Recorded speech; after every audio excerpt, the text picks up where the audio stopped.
To be ethical, you need to know what you're supposed to have to do. One way you can find out is to read up on company policies and regulations, which will have been created to comply with the relevant legal requirements. Other sources of information might include codes of practice or statements of professional standards created for your specific work sector. At the same time, we need to recognise that such systems and procedures have their limitations. The existence of strict compliance and enforcement rules are not always sufficient to identify and eliminate illegal practices.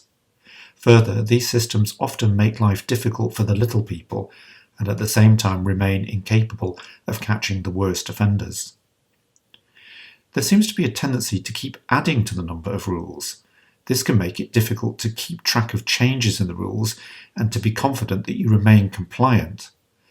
Overly complex systems also discourage new initiatives because people start to judge that the procedures are just not worth all the trouble. We want to encourage people to pursue opportunities and to take risks. We don't want them to not even try, to give up before they've even started, because the procedures to prove compliance and obtain permissions are too complicated and time-consuming. It's important to strive for the highest levels of ethical behaviour, especially in challenging circumstances such as budget cuts, major reorganisations and downsizing. People should be treated fairly and with dignity and be seen as more than simply a human resource. We need policies and procedures that attempt to eliminate bias, favouritism, nepotism, gender, race and disability discrimination. We need a level playing field. Let's not deny or diminish the importance of competition or the cut and thrust of business. People are out to win and beat their competitors. There is fierce competition and there will be winners and losers.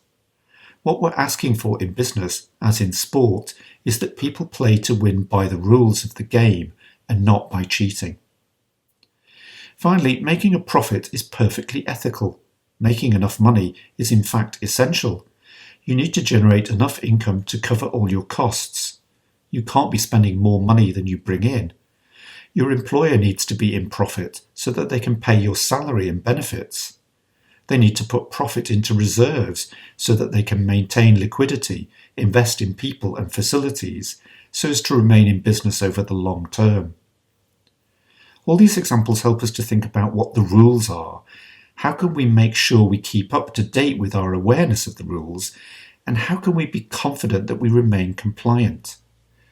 The question to ask yourself is, are you playing by the rules of the game?